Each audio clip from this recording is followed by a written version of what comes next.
ডেরানে পড়ে যায়। আমি তো একবার ডেরানে পড়ে মরে যাচ্ছি না। ওদের টাকা পয়সা থাকে না, ধরেন যে আপনার এই স্ল্যাবগুলো নিয়ে যায়, সাইড ছুটে ভাঙে।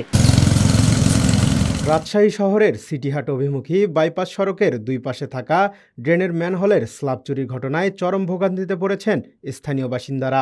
অভিযোগ উঠেছে, এলাকার কিছু মাদকাসক্ত ব্যক্তি রাতের আধারে এসব স্ল্যাব চুরি করে ভেঙে ভিতরে থাকা লোহা বের করে ভাঙ্গারি দোকানে বিক্রি করে এবং সেই অর্থে মাদক সেবন করে। সরজমিনে গিয়ে দেখা যায় সিটিহাটমুখী সড়কের দুই পাশের ড্রেনের প্রায় সকল স্ল্যাবই ইতিমধ্যে উধাও হয়ে গিয়েছে।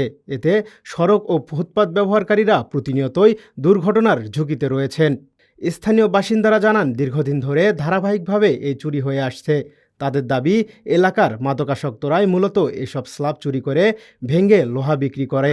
আমাদের এখানে আগে চিলাপগুলা ছিল, ওই যে হিরোইন করে এরাই ধরলেন চিলাপগুলা তুলে নিয়ে যায়, সব শেষ করে দেয়। এখন বাড়ির আশপাশে এগুলা তো তুলতে পারেনি, ডেরানে ধরলেন পড়ে যায়, বাচ্চা কাচ্চার তো সমস্যা হবে। এগুলা দেখার জন্য আসা যায়, কিন্তু কত গুরুত্ব দেয়নি। এলাকার কিছু বাজে ছেলে পেলে যারা নেশাগ্রস্ত, অনেক নেশা করে, ওদের টাকা পয়সা থাকে না, ধরেন যে আপনার এই স্ল্যাবগুলো নিয়ে যায়, সাইড ছুটে ভাঙে। সাইড ছুটে ভাঙে যে রডটা বাড়ায়, এই রডটা ওরা বিক্রি করে নেশা করে। এক নারী দোকানি বলেন, তিনি দীর্ঘদিন ধরে ওই সড়কে ফুটপাতে ব্যবসা করছেন।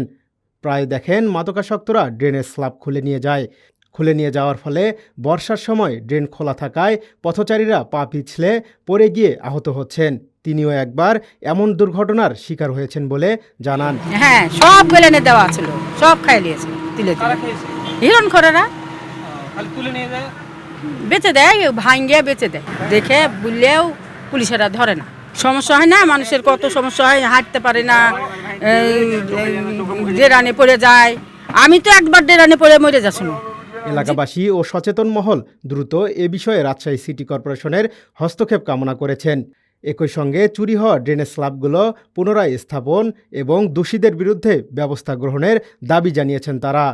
জাকারিয়া আল ফয়সাল, ডেইলি সিটিজেন ভয়েস।